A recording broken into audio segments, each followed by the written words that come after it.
raising women's voices, one story at a time. Welcome to the She Said Project podcast.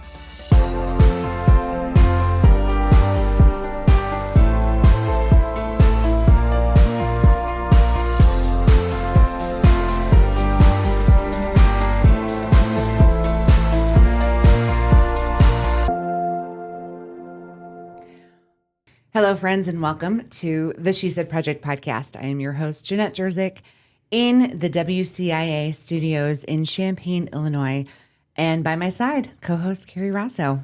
Always by your side, honey. Oh, well, I like that. That makes me feel all warm and fuzzy inside.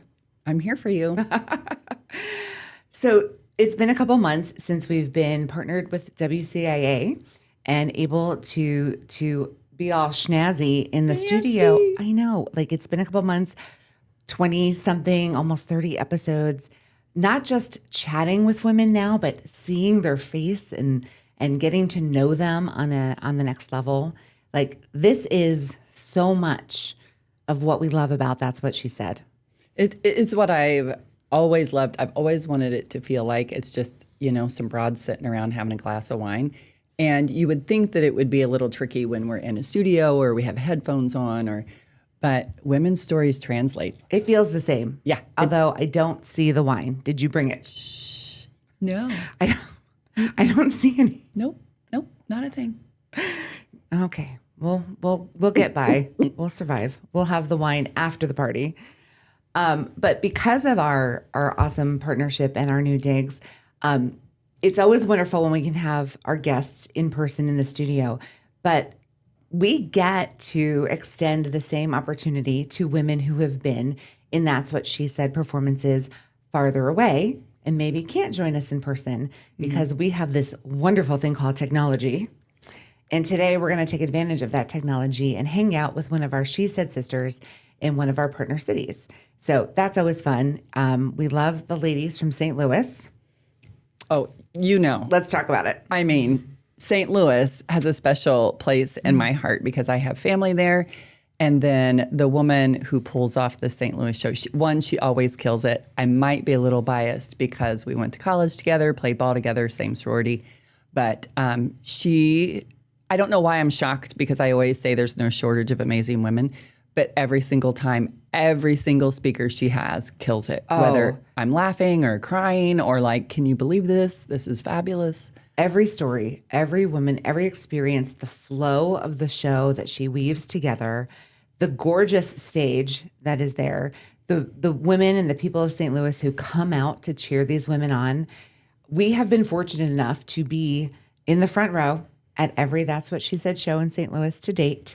Like it's an honor. It's a pleasure. We love Jenny, our producer out there. But today we're welcoming one of our She Said sisters who took the stage about a year ago. And she's joining us via high-tech video. Welcome to the She Said Project podcast, Libby Savage. How are you? Hi, ladies. Hi. Thanks for having me. Hi, Libby. I too am missing the wine, but I'm hoping it's coming over the holiday break here. Well, but you were prepping for the show. We've kind of shortchanged you with the timing because you were prepping for the show when you were preggers, right? So you didn't even get to enjoy the happy hours then. I was the whole prep. And when I did the show, I was 22 weeks pregnant. So I did not get any sort of celebratory or pre glass of wine as I would have liked. But So I survived. I'm curious. Were you already pregnant when you were asked to be in the show and you said yes? Or had that not happened yet? That had not happened. I actually attended the 2023 show with a friend that encouraged me to just watch it. And I had another friend that was in the show that prior year.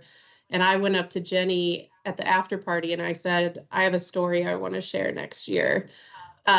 So that was well before I was pregnant. In fact, we started doing some of our draft writing before I was pregnant. So my story kind of evolved over the months of preparation. I love that. That's actually such a great example of how our stories continue to evolve, even in this process that we get to do on a regular basis. There's no shortage of women with amazing stories. we very often cast the show without knowing at all what the stories are going to be. We look Yeah. for an amazing group of women that we want to spend time with.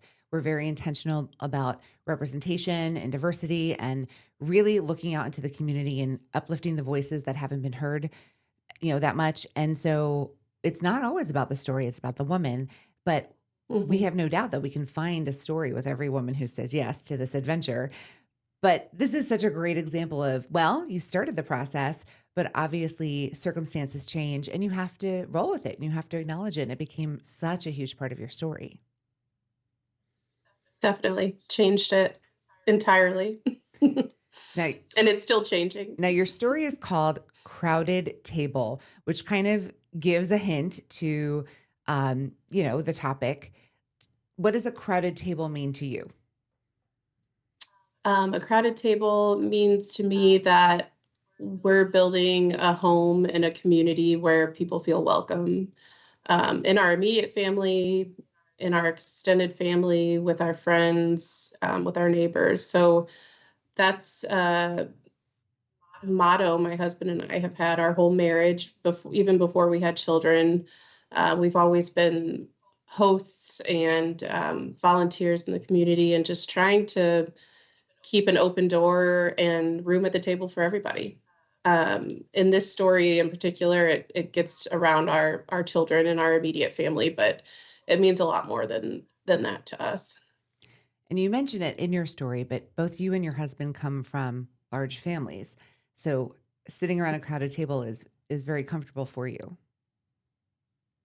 Yeah, we actually had my extended family Christmas yesterday, and we now have to rent a hall. How many were in attendance? Because I think we had 88 yesterday. And that's just one side of my family. That doesn't include my father's side or my husband's entire family. So that's just a fourth. I love that. I have a big family. Yeah. We both came from big families. And I do think that it just makes you have to be a roll with it kind of gal when you have a lot going on. And everything does seem to go back to there's room at the table. There are more people coming to the table. Everybody who's coming to the table is at the table. All of those things sort of become how you live your life. Who's at the table? For sure. Well, it goes along with our motto that every woman has a seat at the table at the She Said Project. Like, we are very intentional about every story, every woman's experience matters. And so you actually do more than just tell your story. You are a voice for children and people in your community who maybe don't have a voice or aren't heard as loud. And that kind of wove into your story. And I mean, you're a pretty spectacular lady over there. So before we start the recording and give it all away, tell us who you are in the St. Louis community. Give us a little backstory. I'm kind of a big deal. No. Yes. Yes, you are. Who am I in the community? I'm a wife, a mother, obviously, as you'll hear in my story, an aunt, a sibling, a daughter. We are active in our church, in our school environment. So I wear a lot of hats. My husband wears just as many, if not more. And I think, with our goal of having a crowded table, you can't do that without kind of putting yourself out there and being involved, getting our hands in whatever we can. I'm a volleyball coach, volunteering at the kids' school, doing lunch duty, and on top of working full time and the things that we have to do so we can do what we want to do. I also am educating future foster parents, which I'll get into. I teach the Mo Cares class, which is kind of the entry-level class for prospective foster parents. So I do that on an annual basis as well. And that's something I'm really passionate about outside of just kind of my day-to-day with my kids and my family. And how many kids? We have 6 children. Yes. Wonderful. Wonderful. And that's part of your story. So I think we'll pause right here. We're going to take a quick break. And when we come back, we will enjoy the performance from the stage in St. Louis. and then learn a lot more about Libby Savage, the very big deal that she is. We'll be right back.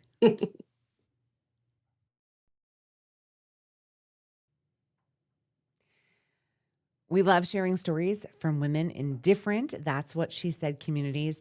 So today we're going to share with you Libby Savage's performance from That's What She Said St. Louis. Please enjoy Crowded Table. Saturday, May 18th, 2024. All 5 kids are resting in their rooms after a hot, cicada-filled morning at the park. I seize my opportunity for some me time, and I get an oil change.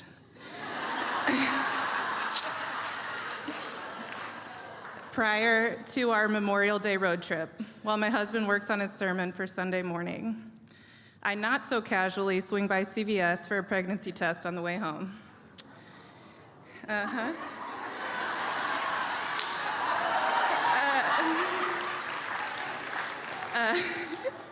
We have been actively trying to get pregnant this year, spoiler alert, our last baby.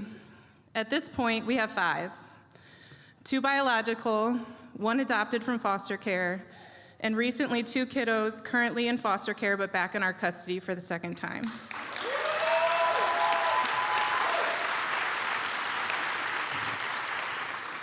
So that's 5. 10, 8, 6, 4, and 4. Opening your heart to fostering requires you to give up a lot of control in your life. As a type A planner, this is a struggle, to say the least. But I've learned you have to accept we have to make decisions with a bit of uncertainty and proceed forward with confidence in the unknown. Life does not stop when kids come into care.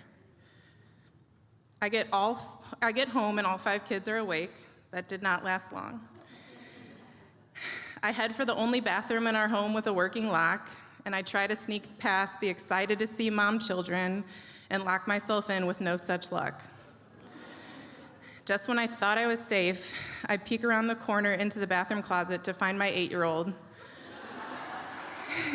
She's in an active nosebleed, which for her is pretty standard in spring. I stop the bleeding, only to have one of my 4-year-old sons ask for support on a proper butt wipe.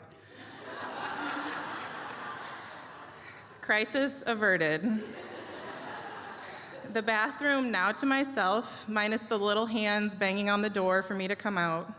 I quickly grab my CVS bag and pull out the test. I must refresh my memory on how these things work. I haven't used one in over 5 years. I follow the directions and wait. I flip it over on the bathroom sink face down, pretending I have patience.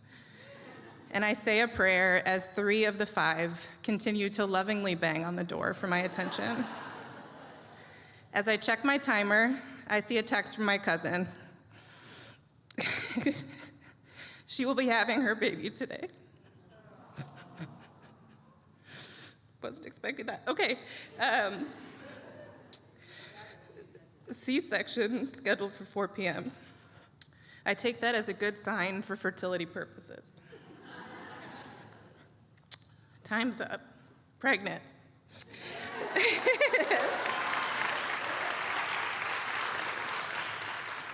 Baby number 6 due in January. Now, I'm sure most of you are wondering, how in the hell did we get here? Well, there was a time in the not-so-distant past where I thought I might never be a mom. My husband and I married in 2014. We just celebrated 10 years this past April.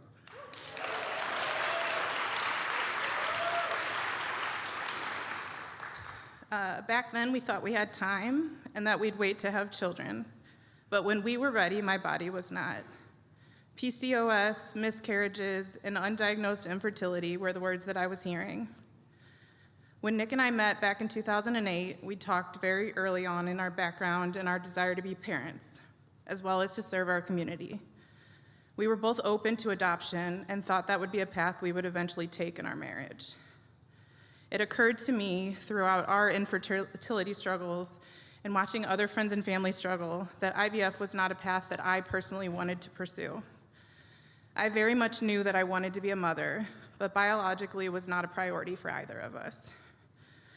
So we prayerfully decided to pursue foster care in 2016. Now, I come from a massive family. My dad is one of 14 children. My mom is one of 6. I have nearly 50 first cousins. Massive. We invited 510 people to our wedding. Massive. And my husband's family is not small either. We both grew up in open-door homes. Cousins were and still are siblings and best friends. In our early dating days, we learned that we had a lot of similarity in our family values, and we always knew we wanted a crowded table. Always room for 10 to 12 more, as my late grandma Ina would say. I had a happy childhood, but it was not without struggle. I was born and raised in St. Louis, specifically in the suburbs of South County, or SoCo as we affectionately called it. We were a young, lower middle class family trying to keep up with the middle upper class Catholic school and parish. My family struggled financially, among other ways, throughout my childhood, and my parents ultimately got divorced when I was in high school. On the day I left for college, I was living in my aunt's basement with my mom and younger brother. My older brother had already moved out to start his college journey. My worldview at the time was limited, being a child and all, so I thought our struggles were big. I grew up feeling somewhat othered in our small community, a charity case at times. I know now, as an adult and a mother and a foster and adoptive parent, I had a pretty solid childhood, one that many would pray to replicate. I always had a supportive family and good friends, many of which are in the room with us tonight. I received an incredible education, and even on my worst days, my basic needs were met. I was loved, and I am loved. I worked all throughout high school and college to support my tuition. I studied accounting, economics, and finance in college with the hope to take control of my future in a way that I could not as a child. And based on my struggle, my empathy grew. Looking back, the value of hard work was one of the greatest gifts my parents ever gave to me. I graduated early from college, top of my class, much like my mother managed to do, only she had 3 small children at the time.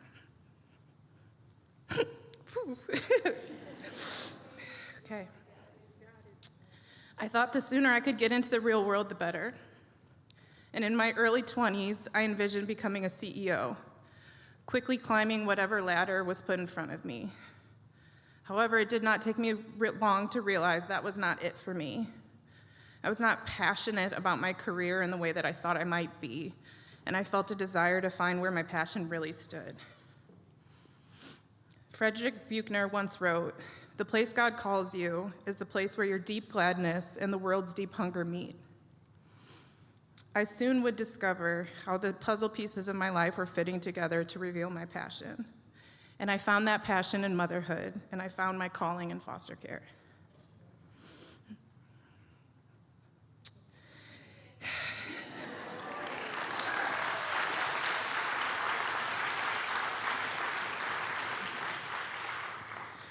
It took us 9 months to get fully licensed, and right upon completion, we found out we were pregnant.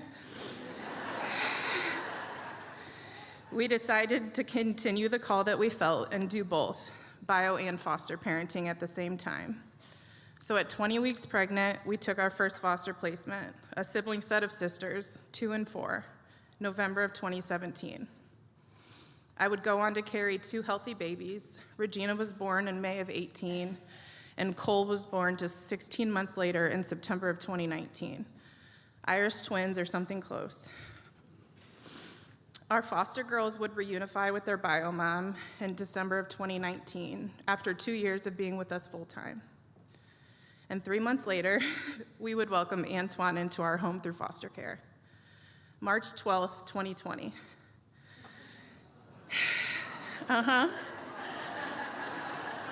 Yeah. 2 days before my 30th birthday and 4 days before the COVID shutdown. We now had a 20-month-old, a 5-month-old, and a 2-week-old. And we were told we needed to stay home for 2 weeks. Which at the time sounded like a gift. We all know what happens next. What could I tell you about my last 7 years as a parent? How we went from 0 to 4 kids in 20 months, and we're preparing for our 6th. What do I want you to know in this precious 10 minutes I've been given with you? Tori Peterson, a former foster youth and current foster mom, once said, "I could be sitting on the sidelines in blissful ignorance of the brokenness that surrounds me, enjoying the wholeness of a sweet and sheltered life, missing out on the beauty of breaking off pieces of my heart and my life to make another whole." I want you to know that I am not a savior to these kids in any way, shape, or form, and they're not lucky to have us. There's literally nothing lucky about the circumstances that brought them into our home. I want you to know that you and I aren't any better than the bio parents these children come from, and that everyone starts out as children themselves, looking for and needing an adult to love and protect them. And that understanding is how I attempt to maintain empathy in the darkest of circumstances. I want you to know that you should stop saying things like, "I could never do that," or "I would get too attached," as if somehow we're able to care for these kids for years at a time and not love and attach to them, like we don't crack in half every time they leave our home. I want you to know that I'm trying to get through this without having a complete meltdown. But I am, yeah.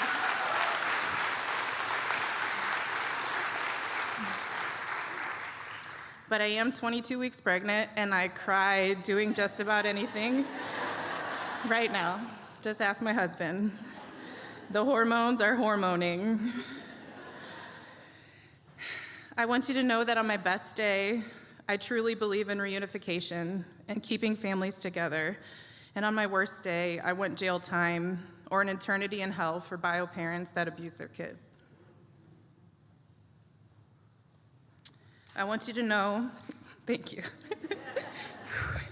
Okay, I want you to know that I'm in therapy and I have secondary trauma from just hearing and supporting the severe abuse and neglect my children have had to face in the womb and beyond.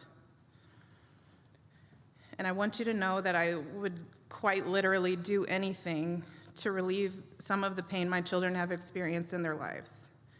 And if we can carry an ounce of that for them, I will gladly do that for the rest of my life.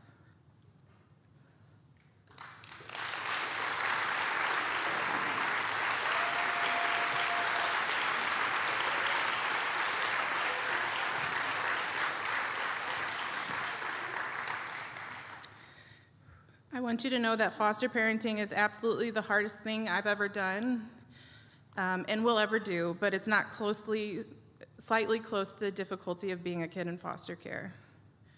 And I want you to know that my goal in motherhood is joyful sacrifice, to be an example of a strong woman that has it all together, not by just in appearance, but in reality. But some days I fail hard, and some days I barely have enough energy to get through. I want you to know that when I leave this world, the only job titles I want to be remembered for are wife and mother. I don't want my time in corporate America to be in my obituary.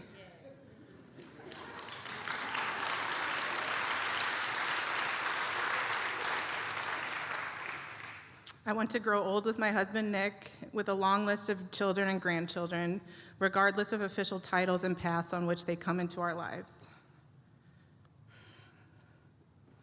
And I want you to know that if you question if God is real,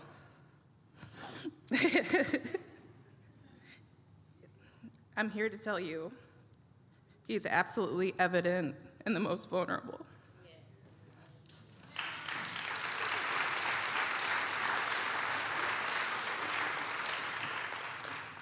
I see miracles constantly in these kids, and the fact that they're alive itself is a miracle.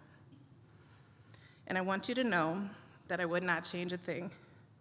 Foster care is worth the yes, and these kids are always worth the yes.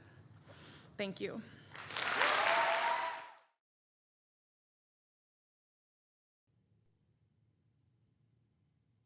Oh, Libby,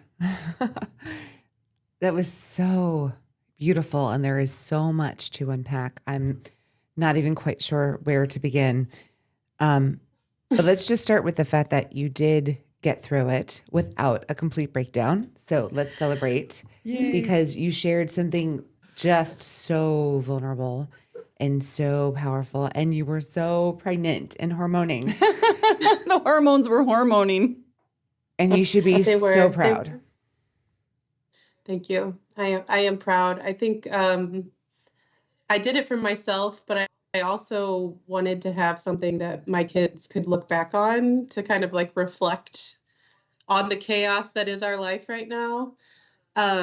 So I'm really proud and happy that I did it for myself in that time period. But I also am excited to see like my kids' reflection on it down the line. One day, yeah. Yeah. Kerry likes to say it's not about recording the story that is for now, but the story that what is it going to feel like when you share it 5, 10 years down the road. So such a beautiful way to think of it, to approach it. And that's sort of how I parent too, is I don't parent for who they are, when they're 10, I parent for their 40-year-old self. So I'm not looking to be your best buddy. That's the short people, Yeah. Yeah. It was just so great. And you know what I loved watching that was the women in the background who, were literally behind you, but also like nodding and smiling. And you could just tell how much love was on that stage. What was that like for you? Did you know any of the women, or it was all new? I knew one of the 9 women I knew as an acquaintance, but no one did I know well. Jenny, I knew our director probably better than anyone else, just through some connections I have at her previous employer. But our cast was incredible, just so encouraging to each other throughout the writing process and while we were on stage that night. But the crowd was just, there's no way to describe like the palpable love that you can feel in the air. Anytime I thought I was going to break down and lose it, like a complete stranger would just like shout, like, you got this, or like just a clap right when I needed it, or whatever that was. I was so nervous, but I felt like that crowd literally carried me through the whole talk. It was just such a cool environment. And what was the feedback you got? What was when after the show, the people in your life, what did you hear? The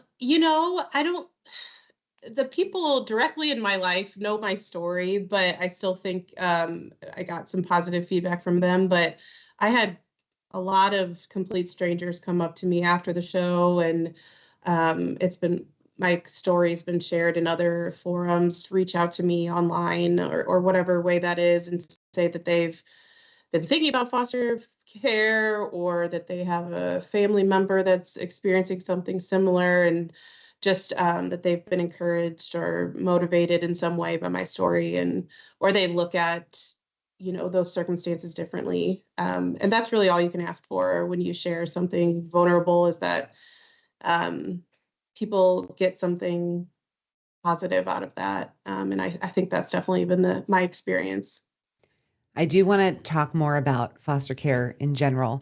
But first, give us some updates on the rest of that pregnancy and expanding your family, because it's been over a year now. So I'd love to hear what the last year of your life has been like. Yeah, so this was filmed in September of 24. We welcomed our youngest, Amelia, in January of 25. So she is almost a year old, just turned 11 months. And she is the perfect sixth child. She just goes with the flow. And all of her big siblings are absolutely obsessed with her. I'm not sure she'll ever learn how to walk because we don't put her down. And I'm okay with that. Yeah, so my oldest, so I have a 12-year-old, a 10-year-old, a 7-year-old, a 6-year-old, a 5-year-old, and an almost 1-year-old. And my three oldest, my 12, 10, and 7-year-old are all girls. And they're little moms. They've been so helpful. It's just been an incredible year. I've never had one baby. I know that sounds crazy, but as you heard in my story, in 2020, I had three children under the age of 2. So we never had one baby ever, in all 6 of my children. So this has been just knowing it's our last and being able to just like enjoy the little one with having older ones that could help. It's just been such a lovely, lovely year, and she's perfect. Yeah, that's a little update of the last year. There's been a lot of other kind of exciting changes. My oldest 2 kiddos that were in foster care during the time that I gave my speech are actually now in our custody permanently through guardianship. So that transition happened this fall. And as a result of that, we closed our foster license because we have 6 children and we don't have capacity for additional children. However, I'm still very much involved and passionate about the foster community. So I'm still teaching future foster parents and supporting the foster families that I know in the St. Louis area. But we are done. We are done with 6. We are at capacity, and our family is complete. So it's been an awesome year. Well, congratulations to you from everyone here at the She Said Project. That's the whole point of reconnecting, because we want to know what's been going on since and how are things. And, we get one slice, one little piece of the story. And so there's so much more that we want to know. And it sounds like your family is getting along. This year's been great. How are you? How has the last year been for you? Good. I mean, how do you do it all? How do you cope with it all? Not well all the time, not gracefully all the time. I do have a husband that is an equal parent and an equal partner in raising our kids. I've got a mom that is very helpful and is over as many nights of the week that she can be. We've got an extended community that loves on us really, really well, but I'm tired. I'm not going to lie to you. It's not easy. And, the first year of a newborn is what it is. It's breastfeeding. She wants me over anybody else. So that is a blessing and a curse, but it's beautiful. And there's something about knowing that I'm not going to experience that again. That's given me a little extra energy this year to get through. So. And Amelia, what a beautiful name. Mm-hmm. Thank you. Yeah. We call her Ami. What do you call her? Ami. Ami, yeah. Oh, I love that. And so what Kerry said earlier about, people in the audience getting to hear your story. So it's one thing for them to get that emotional connection. What you're doing, I think, is so much bigger than that, or maybe even bigger than you realize, because there are lots of wonderful, loving couples out there who are asking themselves right now if they should or could commit to being foster parents. And having someone share their testimony of, it's not easy, but it's worth it, is is amazing. I hope that as many people as possible hear your story and feel inspired to do what you're doing, because there are so many children who need homes right now, safe, healthy, loving homes. And I feel like I'm giving a PSA. But Libby, what you probably don't know, and a lot of people in She Said don't know, because I don't cross my worlds that often and talk about the different categories, the different compartments that I live in. I actually co-founded and run a nonprofit here in Champaign County with one mission: to bring comfort and joy to foster children in our community. And a bunch of friends of mine and I got together and saw, a need and a gap in the services. And so I work directly with the local agencies, and we do a lot of work to support the caseworkers and the parents. And it's all about when those children go into care during that most stressful first few days. We bring a lot of supplies and items that they might need. So it's been a absolute mission of joy and purpose for me personally. So I can relate to your story quite a bit. But there are so many people who need to know what you know. I love that. Yeah, and there's so many ways. I mean, your example is a great one, that you can support kids in foster care without being a foster parent, because it's not for the weak. A lot of people know that that's not something that they could do or should do, but there are so many things that you can do to still support kids in care, even if you can't take the major step of actually opening your home to them. And I'd like to pick your brain on that a little bit and see what else we can share. But we're going to take a quick break, and when we come back, let's explore your passion a little bit more. We'll be right back. Awesome. So we're back with Libby Savage in St. Louis, and we had barely touched on your experience with foster care and ways that other people who are interested in learning more can help. So you said that you teach classes to foster parents or potential foster parents. Can you share a little bit about that? Yeah. So becoming a foster parent is a little bit of a lengthy process, I think, as it should be. But one of the first pieces of that is taking a course, at least in Missouri, called MoCares, and it's a 30-hour training course on trauma and trauma-informed parenting. Tools that you could put in your toolbox for being a foster parent, and you're required to take that class to become licensed in Missouri. So I work with a nonprofit called the Foster Adoptive Care Coalition, and they train that class with a professional foster parent as well as a person in the social work sector. So every class kind of has the real life perspective of a foster parent, and then also the other half of that piece of the team from a social worker perspective. So I train that class obviously from the hat of a foster parent, but I get to share real life experience and scenarios with these families that are highly considering and on the path to become foster parents. You specifically mentioned in your story secondary trauma, and I wrote that down because I don't know that I've witnessed or been familiar with that term before in this scenario. So you seek therapy for the secondary trauma that you have been exposed to through the children that you're caring for. What are you comfortable sharing about that? Yeah, I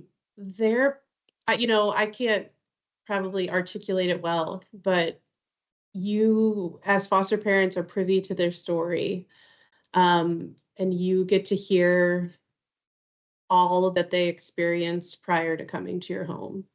And kids don't come into care lightly. In fact, there's been situations many times where I thought a child should come into care. And as a mandated reporter, I'm, reporting these cases, and I'm getting feedback that that's not severe enough to take a child out of a home. So the bar for kids coming into foster care is severe abuse and neglect. And when I say severe abuse and neglect, it's severe. And you not only hear their stories initially, but you're watching the trauma of those stories play out in your home. You're watching those children have night terrors. You're watching those children have panic attacks. You're watching those children remember scenarios that they've been through. And it's heavy, and it takes a toll on your own mental health. So it is something that I try to talk through with other people, with professionals especially.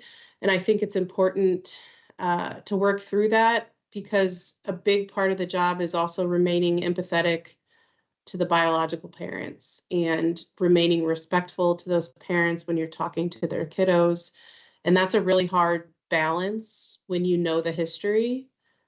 And then you need to turn around and talk kindly about those parents to their children. So it definitely takes some additional professionals and support to be in the right mental state to do that, because it's not always easy, and I'm not always great at it, but that's definitely the goal. And the best way to build a relationship with these kids is to let them know that you love their parents also. Wow. And I love what you said in your story, that everyone was a child once. And it's really easy to judge quickly without knowing the full story. But, everyone has, whatever those parents have been through that, informed their adult choices. You don't know. You don't know what people have dealt with themselves. And so that is such a mature and healthy and beautiful way to look at it. And thank you for taking care of yourself so that you can be the best caregiver for these kids. That's really important. I'm sure you see a lot of that in your profession, Kerry. Mm-hmm. Well, one of the things I was thinking about, I was at a conference once and they were talking, the topic was divorce, but it was saying, that parents, when you're tempted to say something about a parent of a child, imagine saying it to and about that child, because that's how it feels to them. And so I've always thought of that, and I admire it when I see families who are divorced or separated and that they still speak kindly. I think I'm so glad, because that really impacts not just the child in that moment, but how they see themselves. Totally. Absolutely. Well, I second what Jenette said. Thank you for the work you're doing and creating these beautiful home lives for so many, your kids, and the benefit to your own children to get to have these siblings in their lives. Everybody's benefiting. Yeah, I would say, I think a lot of people ask me, well, I would foster, but I'm afraid what that would look like for my biological children. And I think that's been like one of the best pieces of being a foster parent is that the real life lessons and empathy that my biological children have learned. I mean, you talked earlier about how when you're raising a child, you're making a decision on how you want them to function as an adult. And you can't replicate the lessons that they're learning in my home, and the humanizing that we're doing for people that they come across, and how much empathy that they have been exposed to that they might not have had the opportunity otherwise. So I'm not saying it's easy for them either. It's a sacrifice for my biological children, and they did not sign up for this. But I also think it's such a gift. It's such a gift for everybody in our home. You are living the lesson. We talk a lot about how sharing stories creates empathy and compassion, but you are living it in your home and teaching it to your children every single day. I want to dig up some resources that we can possibly share with this episode for those who are interested in information on the foster care system or becoming a foster parent. We're going to take a quick break, and when we come back, just a few more minutes with Libby Savage from St. Louis.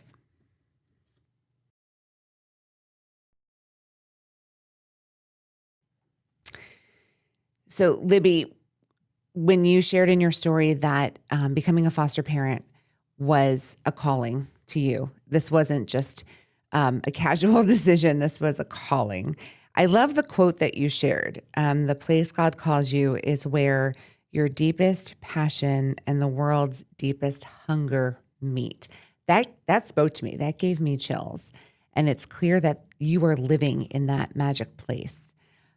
So how does that feel to be living your truth and your purpose? It feels really awesome. And also I reflect on the place I was 10 years ago, going through infertility struggles, feeling like what I knew I was called to be as a mother might not come to fruition.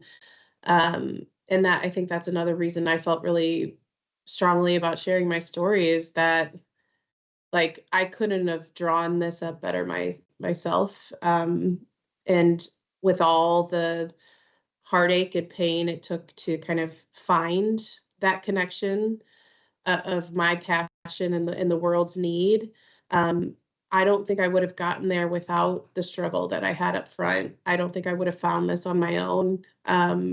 So I'm thankful. I'm thankful for that time. And I think hindsight is a beautiful thing, but I think for anybody that's kind of in that window right now where they're wishing for something that's not happening for them, or they're trying to figure out what their calling or their passion is, sometimes it's on the end of your deepest struggle. And I think that was definitely true for my story, and I'm thankful for it.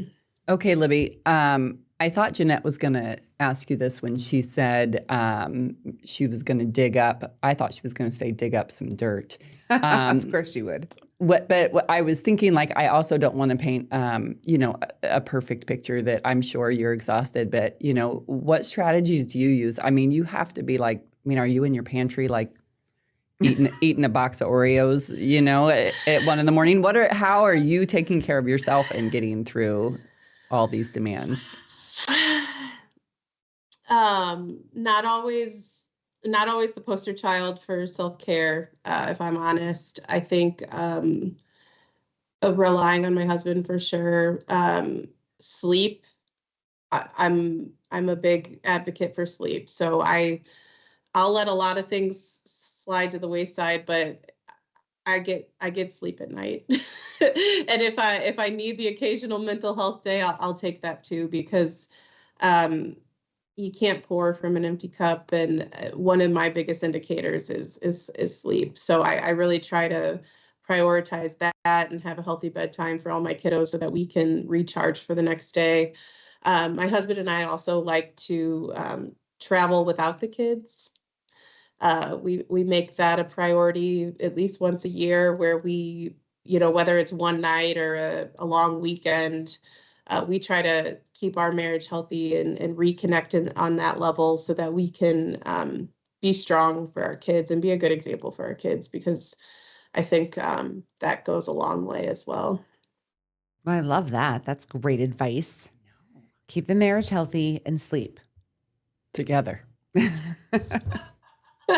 without little people crawling in between. Yeah. I could totally relate to the yeah. banging on the bathroom door and trying to find 5 minutes alone in the bathroom. No, that's a thing.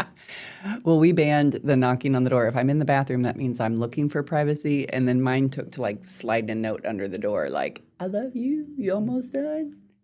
It's like, and now, Yeah. I can shower or go in the bathroom. I don't even need to close the door. I still do out of habit, but now nobody's knocking on the door. I'm like, hey, I'm available. Anybody? Nobody's Anybody? Yeah. knocking. Nobody Boundaries. My goodness. Well, one of the things I've learned working in the world of foster care, and I think you said that there are so many ways that you can support children going through transition.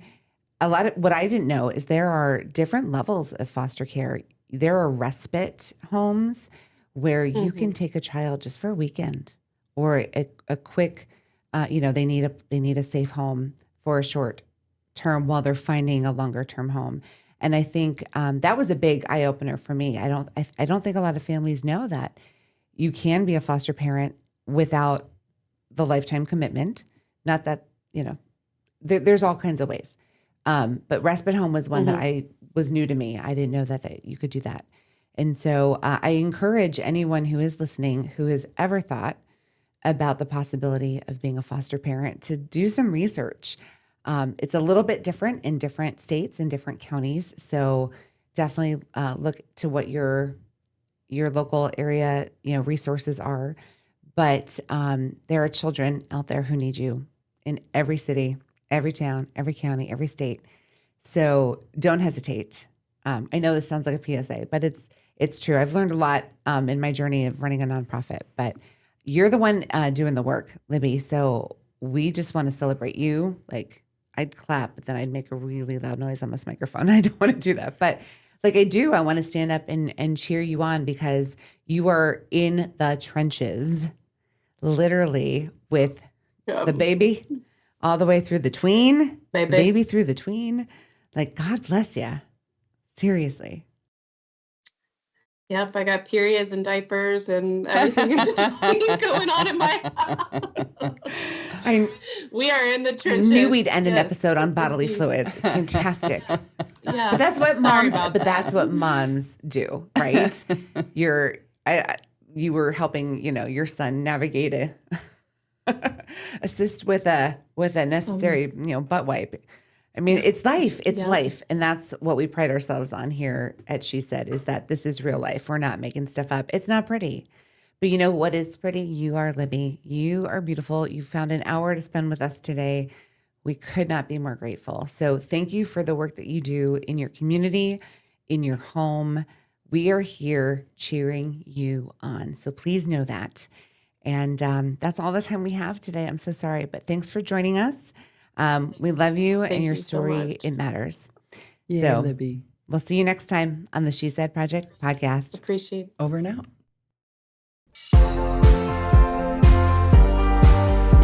Thank you for listening to the She Said Project podcast. All materials contained in the podcast are the exclusive property of the She Said Project and That's What She Said LLC. For more information on our live shows, go to shesaidproject.com.